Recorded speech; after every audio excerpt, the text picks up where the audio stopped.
The views and opinions expressed by the hosts and the guests do not reflect those of the show, the management, and the company.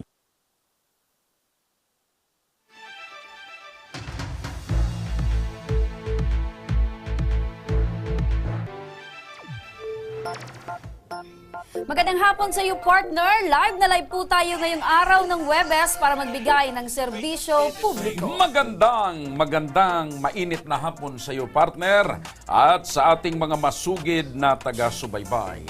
Live din po tayong napapakinggan sa 90.3 Radyo Uragon, Sorsogon, 88.3 sa Catanduanes, 90.7 sa Legazpo City, at live na rin tayong napapanood sa ating YouTube account. Umpisahan na natin, partner, ang pagbibigay ng serbisyo publiko.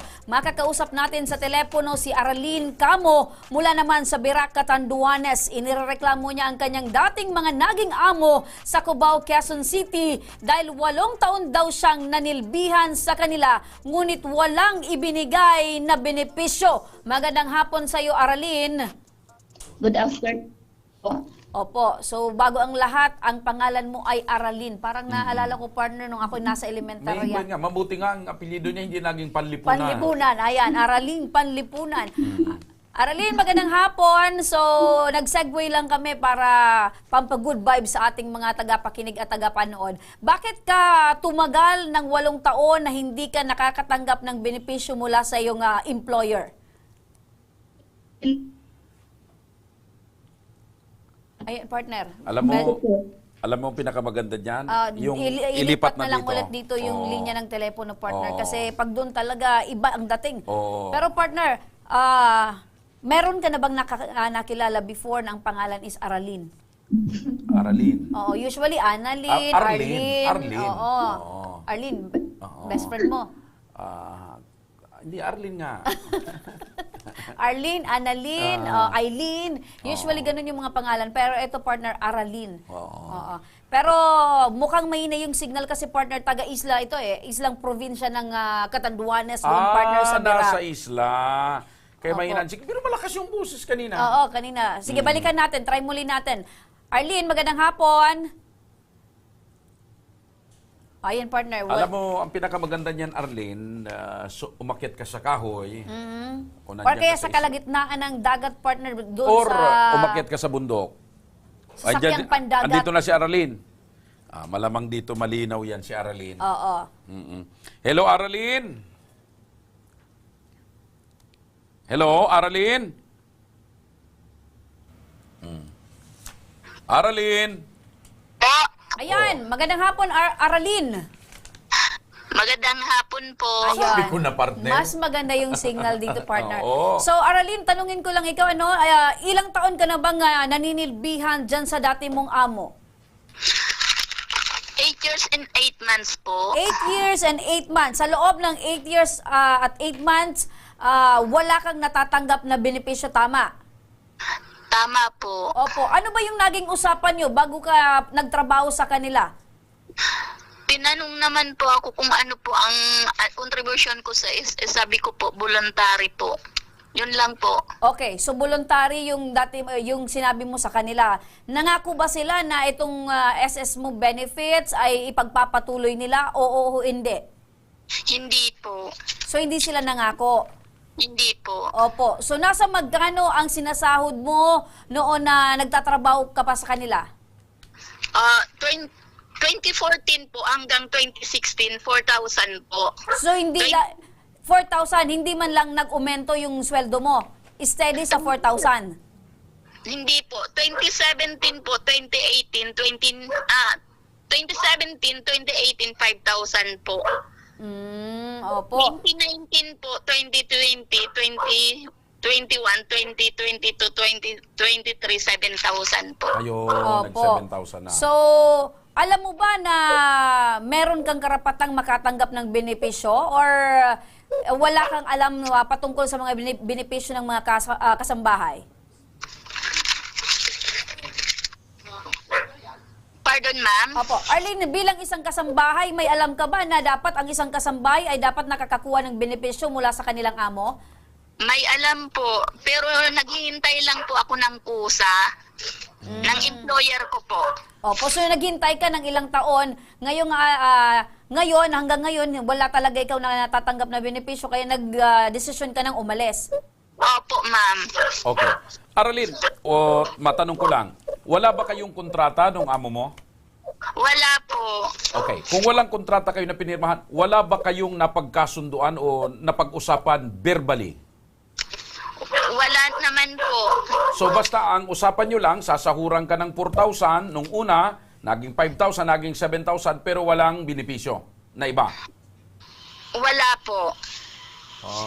May tanong ko lang kay Arlene, partner, kasi nababanggit niya, Aralyn, nababanggit mo, Aralyn, na ang sinahod mo ay 4,000, 5,000, 7,000. 7,000. Diyan ba sa sinasahod mo, buong-buo mo nakukuha or merong mga bawas?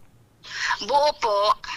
Buo. Okay. So, kinsinas katapusan niyan, kung 4,000 nung una, di tig 2,000. Opo. Pagkatapos nung maging 5,000, 2,500. Opo. Pero stay in ka sa kanila. Opo.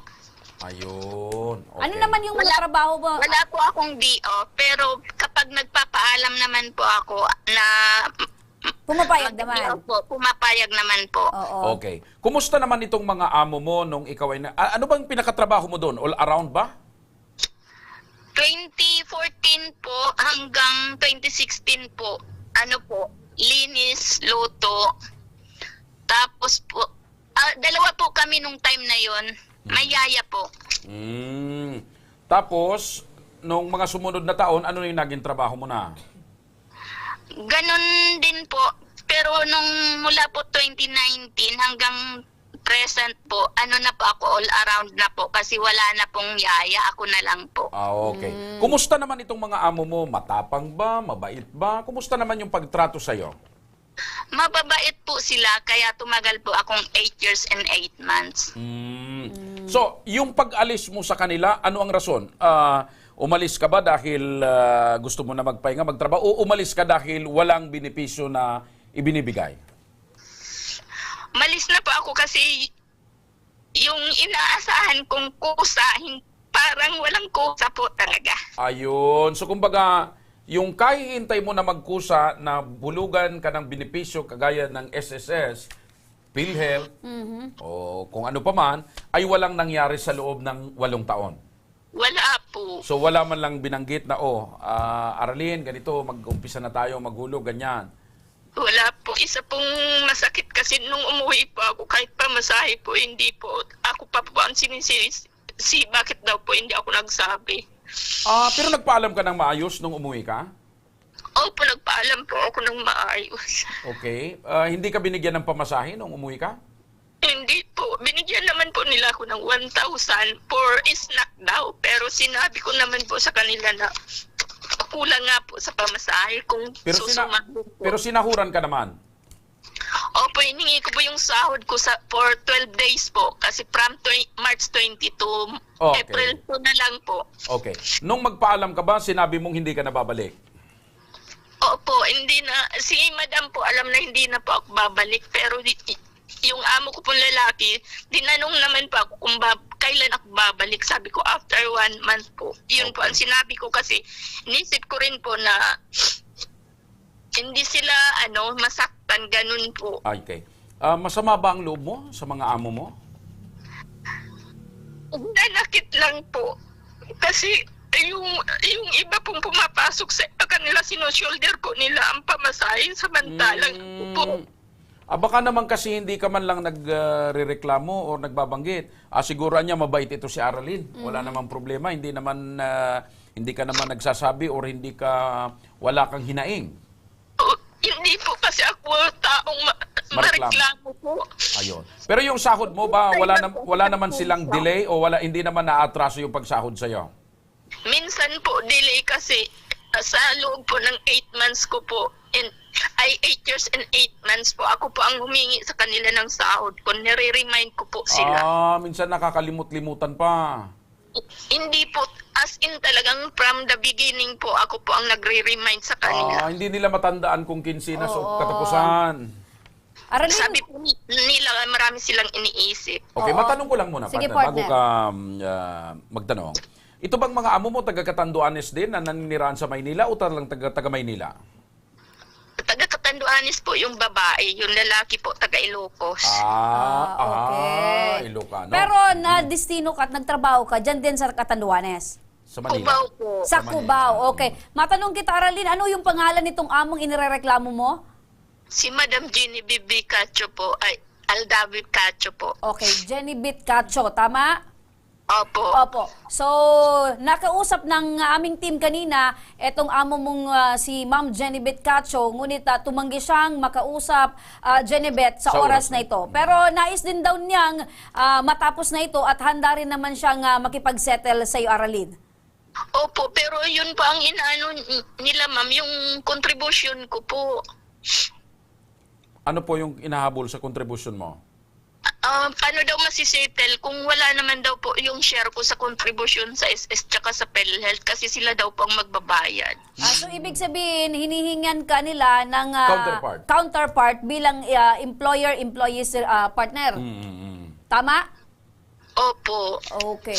So sige, para mas maging malinaw, Aralyn, pakinggan mo, nasa kabilang linya ng telepono si Sir Danilo Balilo, ang officer in charge sa Catanduanes Provincial Office ng Department of Labor and Employment. Magandang hapon po, Sir Danilo.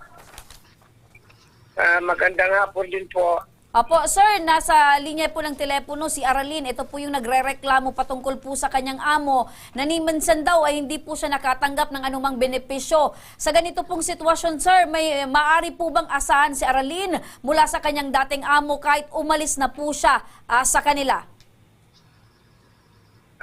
Okay po. I suggest ko, by the way, good afternoon po sa lahat na nakikinig. Nakinalaling ko rin yung conversation niyo po kanina. I suggest din sa complainant natin, pumunta siya dito sa office namin, dito sa Concepcion, sa Vira Catanduanes, para naman mahabol natin yung mga kanyang hindi pa nababayarang benepisyo. Sa narinig ko, ang na-mention niya palang atang benepisyong hindi niya na wala siyang entitlement yung sa social welfare benefits. Hindi ko pa narinig po yung mga wage and race-related benefits. So, kailangan makausap po natin siya. Opo. Sir Danilo, maitanong ko lang po, bilang isang kasambahay po ba, naayon po ba ito sa batas or sa DOLE po na dapat ang isang kasambahay po ay talagang dapat makatanggap ng benepisyo? Maliban sa sweldo? Opo. Aside sa sweldong natatanggap, meron pa dapat itong ginuhulugan na employer na benepisyo like SSS, PhilHealth, and other po? Yes po. Actually, sa bago nating batas kasambahay law, mandatory na po yan sa mga employers natin na dapat i-enroll sila sa SSS, PhilHealth, and Pag-ibig. Now, as a rule, pagka ang sahod nila ay less than 5,000, the entirety nung babayadan sa SSS, PhilHealth, Pag-ibig, shoulder po yan ng employer. Pero pag lumagpas po yan sa 5,000, meron na din pong share dyan yung employee. Yun. So, matanong ko din po, Sir Danilo, kasi nagsimula daw po itong si Aralyn sa sahod na 5,000, umakyat ng 6,000 at naging 7,000. Pero on that duration po, ng taon na nagtatrabaho po siya doon sa kanyang amo, wala pong naibayad sa mga benepisyo niya. So, ibig sabihin po ba nito, Sir Danilo, meron pong nilabag ito pong employer niya dito po sa hindi paghuhulog ng benepisyo ni Aralyn? Yes po. Like na-mention ko po kanina, mandatory po yan. Kaya lang, yung mga issues na yan sa SSS, PhilHealth, Pag-ibig, jurisdiction din po yan ng SSS, PhilHealth, saka yung mga agency nyo. So magpa-file din po siya ng formal complaint doon sa mga nabanggit na ahensya. While samantala dito sa amin, sa DOLE, titingnan natin kung meron siyang nalabag doon sa entitlement niya dapat sa wages saka wage-related benefits. Gaya po lang baka hindi siya nakakatanggap ng sama o walang natanggap doon sa 13th month pay in the preceding years. Okay. At the same time siguro, pag nandyan siya sa opisina ninyo, sir, mag-guide natin siya at ma-advise natin siya kung ano yung pasunod-sunod ng mga hakbang na maaari niyang gawin para naman mahabol niya yung benepisyong para sa kanya. Yes po. Saka, by the way, for clarification po, kahit yung employer niya nandun sa, narinig ko kanina sa Cubao, as a rule po, it is the option ng complainant kung saan niya gusto mag-file ng complaint. It's either doon sa area ng workplace niya o sa place of residence niya. So pwede po siya dito sa aming office sa Virac. Opo. Ayun. So hindi mahihirapan itong ating complainant partner na magsampa ng reklamo dahil dito sa lugar kung saan siya partner nakatira ay pwedeng-pwede. Oo. Okay. Yes po, So, ipapatawag po natin yung employer. Opo. So, para po sa mga nakikinig at nanonood sa atin ngayon, sir, ano po ba yung mga karapatan na dapat malaman ng mga kasambahay natin pagdating sa kanilang sahod or benepisyo na matanggap? Na dapat matanggap? Yes po, thank you very much for the opportunity. Although talagang medyo konti pa nga lang talaga ang yung mga benefits na ipasa natin sa batas. But nonetheless, gusto ko na rin ibigay sa inyo na dapat ang kasambahay po, mandatory po talaga na dapat nahuhulugan sila sa SSS PhilHealth Pag-ibig. Pangalawa, meron din po silang 13th month fee at the end of the year. Dapat po may bigay ito sa kanila on or before December 24 of every year. Now, meron na rin po silang service incentive leave at least 5 days given a year. Ibig sabihin, pwede sila magbakasyon ng 5 araw sa loob ng 1 taon. Pero bayad sila doon. In addition, meron din silang rest day. Every week po meron din silang 1 araw na rest day. And then of course, dapat sumunod na din ang ating mga employer doon sa mga prescribed minimum wages para sa mga kasambahay natin. Opo. So dito po sa Virac, kasi yung Virac kasi is first class municipality, 4,000 po ito. Yung sa Manila po, I think it is 6,000. Ayun. Opo. Sir Danilo, maidagdag ko lang po kasi nababanggit nitong si Aralyn na wala po silang pinirmahan na kontrata. Ito po ba magiging problema sa pagsampa ng reklamo laban po sa employer? Yeah, actually, hindi po yan problema ng complainant natin. Problema po yan ng respondent natin. So, supposedly, dapat ang mag-initiate na gumawa ng kontrata yung respondent in the presence of and executed yung kontratang yan in the presence of a barangay captain for which kung saan nag-reside yung employer. So, obligation dapat yan ng respondent, yung employer, I mean. Opo. So, malinaw na malinaw po yan, Sir Danilo. Po. As a rule, dapat po pag nag-hire ka ng kasambahay, mag-execute po kayo ng contract in the presence of the barangay captain kung saan naka-assign yung kasambahay. Ayun. As a matter of factly speaking, ang mga kapitan po natin na yan, meron na yan mga copy ng contracts. Ever since na maipasa ng kasambahay law, at the very least, dito sa Catanduanes, binigyan namin lahat ng mga barangay captains ng contract just in case na may kasambahay na magpa-execute ng contract na yan. Opo. So maganda po yan, Sir Danilo, kasi sa barangay pa lang po, alam na po nila ang gagawin kung meron pong mga naaaping mga kasambahay na nasa kanila pong jurisdiction. Yes po. Yan po yung supposedly yung partnership ng DOLE sa DILG. Opo. So with that po, Sir Danilo Balilo, maraming salamat po sa iyo pong panahon at oras. Mabuhay po kayo. Opo, ninyo dito. Kahit bukas na napapray. Opo. Papapuntayin na lamang po namin dyan yung complainant at papaalalayan po namin sa staff po namin. Ano po? Opo, okay po. Thank you very much, sir. Okay. Ito naman, partner, dumako tayo sa isang good news. Nung 8 ng Mayo nang magsimulang umarangkada ang Ako Bicol Tabang Ora mismo ni Congressman Saldico sa National Capital Region at isa sa mga unang kwento na ating natunghayan at inalalayan ay ang kwento ni Maria Salve Zuniga na may kinakaharap na stage 5 chronic kidney disease. Kung paano natin natugunan ang kanyang pangangailangan, panuurin po natin sa kwento ng magandang si Aika Perry.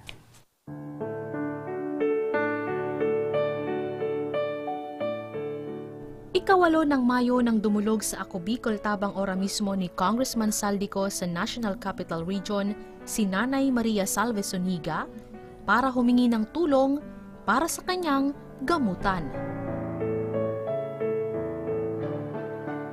Makakausap natin ngayon sa linya ng telepono si Maria Salve Zuniga, isang byuda na may kinakaharap na stage 5 chronic kidney disease. Nanay, nabanggit po ba sa inyo ng doktor kung ano po itong klaseng sakit at paano po ninyo nakuha po itong klase ng sakit na ito po ni Nanay? Ano po, nabanggit po ng doktor po ng sa diabetes ko at saka blood po, maring yung po doon nagsimula yung aking sakit. Ayun. So okay, na wala nang gana kumain ng 3 buwan hanggang hindi na po ako makagalaw. So nanay, ngayon po, ano ang pinakakailangan ninyong tulong? Ito pong pinaka-importante, ito pong dugo ko kasi bumaba naman po ng kailangan naman daw po akong salinan.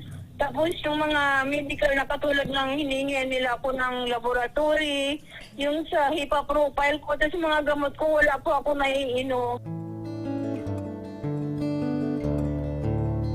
Noong araw din na iyon, ay agad nating tinawagan si Sir Alvin Martinez, ang isa sa mga head coordinator ng Ako Bicol Party List sa NCR. Pagkatapos po niya maisumite ang mga requirements po na kailangan ibigay po sa ating tanggapan, dali-dali naman po tayong gagawa ng aksyon at ibibigay natin kung ano ang kailangan niyang tulong. Opo. Kaya po bang maibigay po ito ng tanggapan ng Ako Bicol Party List at ni Congressman Saldico? Yes, ma'am. Handang-handa po tayong ibigay ang tulong na po yan, na tulong na kailangan para kay nanay. Makalipas lang ang isang linggo, ay muling ipinabalik si Nanay Maria Salve sa tanggapan ng Ako Bicol Tabang Oramismo, NCR sa North Wing ng Batasang Pambansa sa Quezon City. Ayon sa kanya, ay sasagutin na ng tanggapan ng Ako Bicol Party List ang 69,000 na gamutan ni Nanay Salve.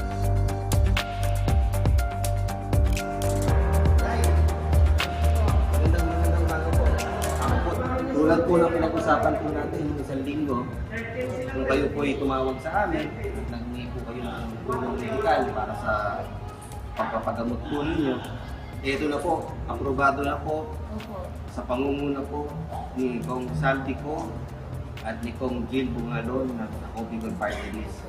Ibibigay ko na po sa inyo ang aprobadong medical assistance para sa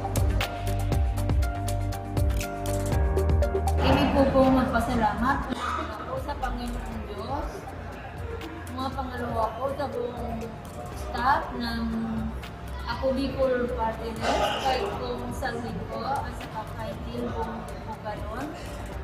At ako po ay napakalaking tulong po na binigay nila sa akin. Pasalamat po ako ng marami. Mabuhay po ang Bicol Ako Party List.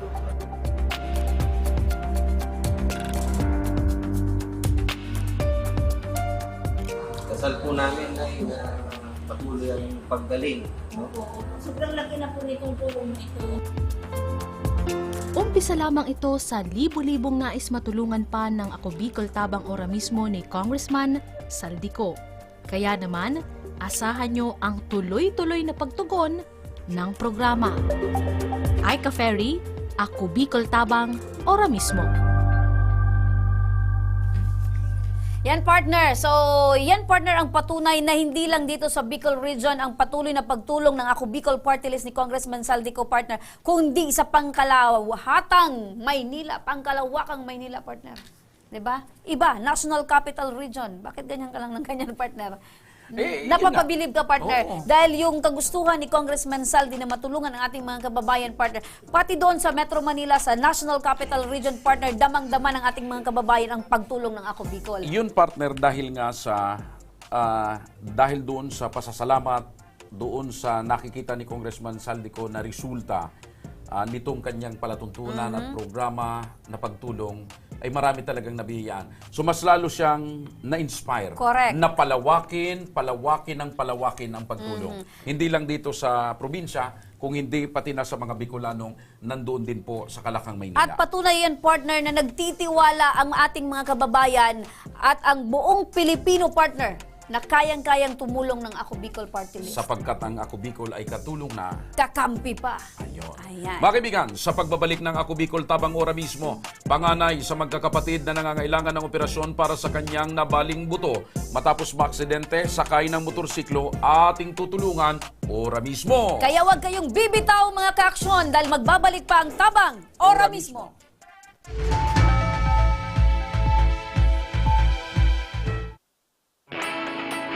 Naghahanap ka ba ng trabaho? Marunong ka bang mag-shoot ng video? Mag-edit? Magaling ka ba sa social media? Willing ka bang matuto? Graduate ng journalism o may alam na sa media? Apply na dahil naghahanap kami ng videographers para sa Camarines Norte, Sorsogon, Camarines Sur, Catanduanes at Masbate. Ipadala ang inyong resume sa actioncallcenter@gmail.com at maging pinakabagong miyembro ng aming team. Tara na! Apply na!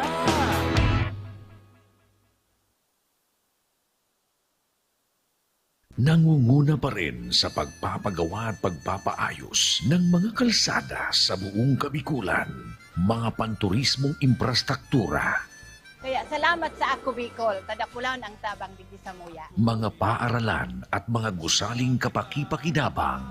Maraming salamat, Ako Bicol Partiles. Marami pong salamat. Mahigit isang dekada ng naninilbihan, Ako Bicol, katabang na, kasurug pa. Daan-daan na po ang mga nakapagtapos at may mga kanya-kanya ng propesyon. Sa kanilang pagpupunyagi, walang masidlan ang kanilang mga ngiti. Yun at sa Gabos, nagpapasalamat po ako sa AKB. Gusto ko lang po magpasalamat sa Ako Bicol sa opportunity na tigtatao po arag po sa kuya na estudyante. Dahil naandyan lang, katuwang lagi, Ako Bicol, katabang na, kasurug pa. Hindi rin nagpahuli sa pagtugon sa mga pangangailangan ng ating mga healthcare workers at mga frontliners. Sa simula pa lang nitong pandemya, hanggang sa ngayon, walang humpayang pagtulong. Ay, nagpapasalamat po ako sa pagtaunin tabang hali sa Ako Bicol Party List. Salamat kong dakula sa duwang congressman. Tayo nakakatabang sa muya sa gabi. Maaasahan, Ako Bicol, katabang na, kasurug pa. Tucked away in the province of Albay, known for its perfectly shaped Mayon volcano, Misibis Bay Resort, a locally owned 5-hectare private island resort. The resort is ready for all those looking to balance tranquility and adventure. This tropical destination is where guests can either choose to relax under the palm trees or have an adventure under the sun. It features modern and luxurious rooms and villas, recreational facilities, and sophisticated services.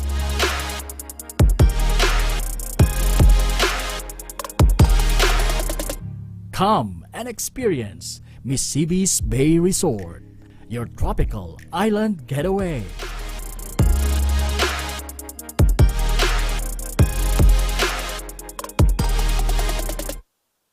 Problema sa tubig, agarang binigyang solusyon. Nagpatayo ng mga solar-powered water supply system sa mga liblib na lugar. Libre, malinis at maaasahang supply ng tubig 24/7. Dakulaon ang pagpapasalamat niya mo. Dahil may ikamalilingan habang kami nabubuhay. Dakulaon nining tabang para sa Gabos na tao digdi. Salamat po. Para sa ating mga kababayang nasa laylayan, Ako Bicol, katabang na, kasurug pa. Libo-libo na ang mga nabigyan ng tulong medikal. Bata, matanda, kahit sino man, lahat ng mga may karamdaman, may maaasahan.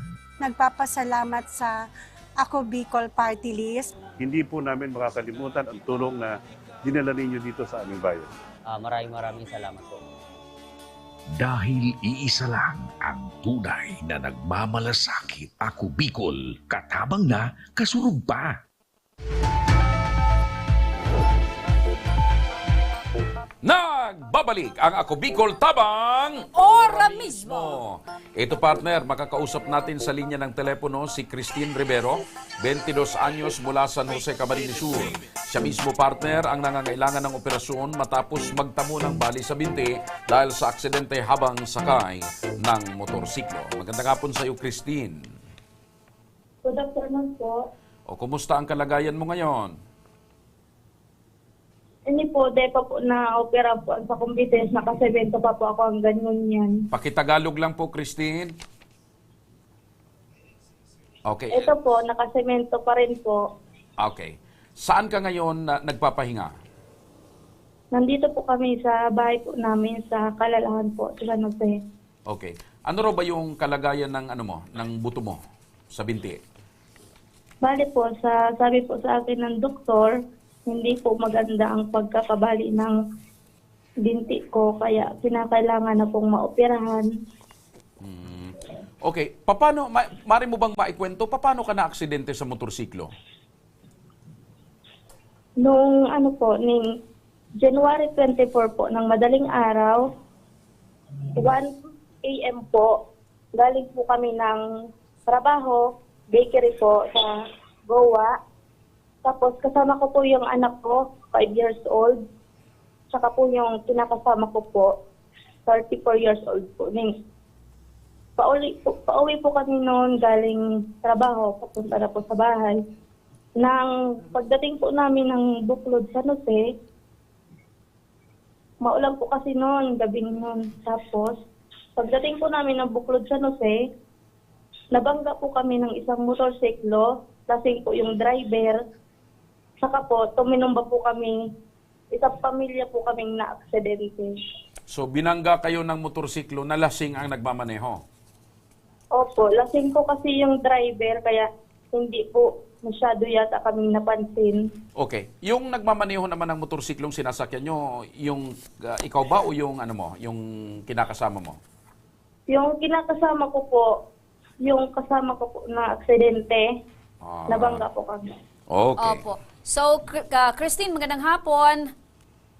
Magandang hapon rin po. Opo. So, simula ba, Christine, nung kayo ay na-aksidente at na-ospital, nakapagpaabot na rin po ba ng tulong itong nakabangga sa inyo? Meron naman po, nagbigay naman po ng konting tulong. Yun lang pong ginamit namin pabalik-balik ng ospital sa BMC po. Okay. So, yung anak mo ngayon, kumusta naman na, Christine? Ito po, medyo nagka-recover na rin po. Nagtamo po siya ng mga gasgas at pasa. Lakay din po sa mata. Kawawa naman. So, ibig sabihin, sa inyong tatlo, ikaw talaga yung nagrabe sa aksidente? Opo. Opo. Okay. So, ito yung anak niya, partner. Kawawa naman. So, siguro, sinundo ka ba nung kinakasama mo? Kasi alauna ng madaling araw, galing siya sa trabaho. Kasama yung anak mo? Hindi po. Kasama po ako doon sa bakery nang pumunta kami doon. Tagaluto po siya ng sinapay. Ako po yung nagbabalot. Sinama po namin yung bata. Okay. Wala po siyang magbabantay. Habang nasa trabaho kayong parehas yung pinagtatrabahuan nila. Oo. So, parang wala kayong maiwanan ng bata kasama ninyo sa trabaho. Opo. Okay. So ngayon, Christine, dahil nasa ospital ka, yung kinakasama mo, yung partner mo, kumusta naman? Maayos naman yung kalagayan niya or na-ospital din siya? Nung ma-aksidente po kami, parehas po kami dinala sa BMC po. In emergency po kami. May tinamo rin po siyang sugat sa braso, tsaka na-dislocate po yung buto niya sa kamay. So, hindi pa rin siya nakakatrabaho ngayon?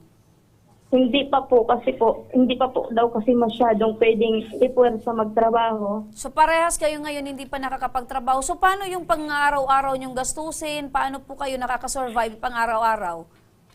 Ito po, pag binibigyan po kami ng kamag-anak namin kaunting tulong, yun na lang po. So, umaasa muna po kayo sa mga kapamilya ninyo? Opo. So ngayon, Christine, ano yung pinakakailangan nyo ngayon sa sitwasyon nyo? Siyempre, parehas kayo hindi pa nakakapagtrabaho, may mga binibili kayong gamot. So ano yung pinakakailangan nyo? Bakit lumapit kayo sa Ako Bicol Tabang Ora mismo?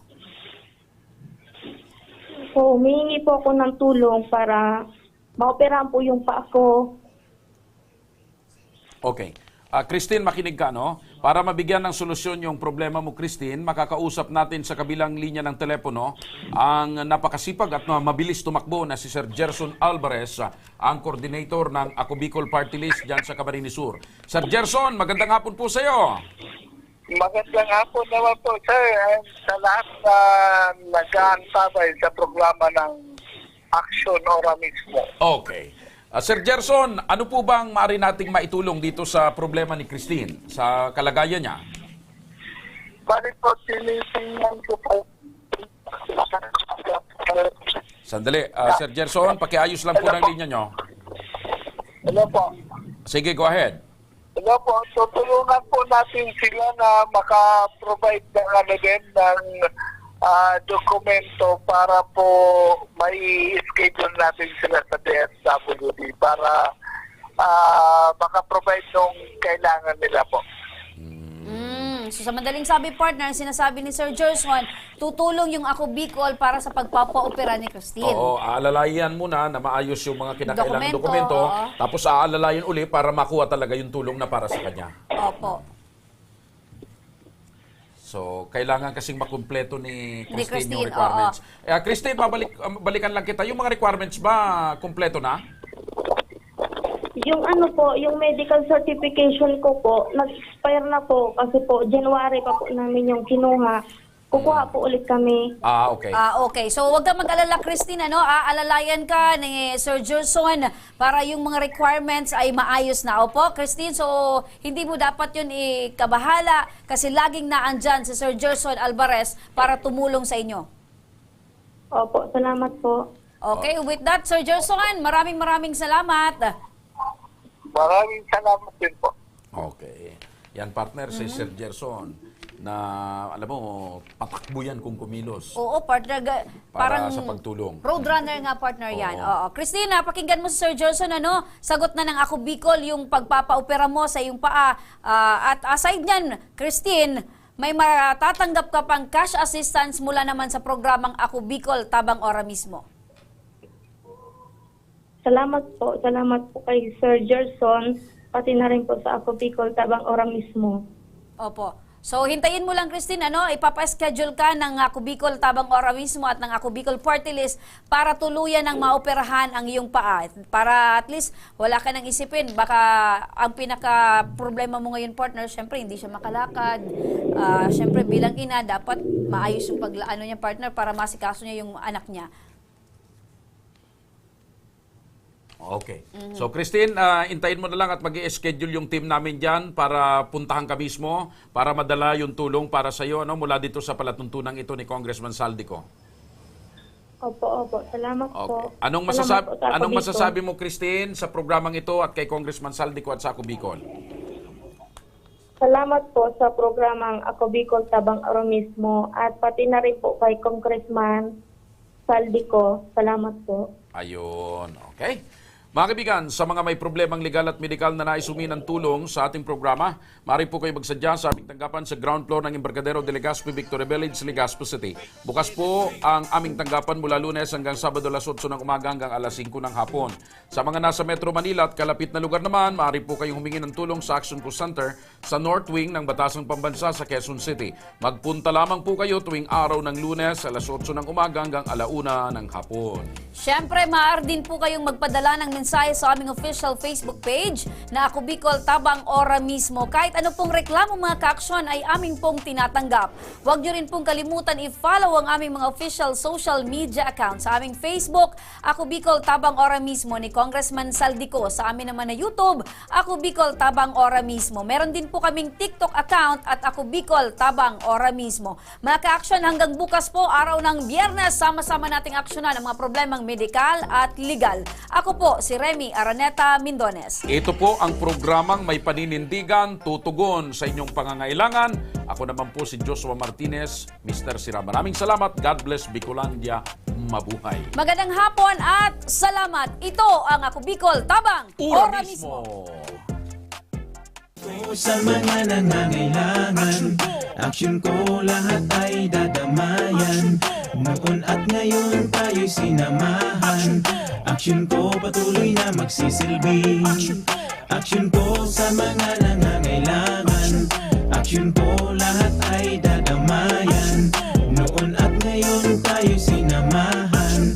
Aksyon ko patuloy na magsisilbi.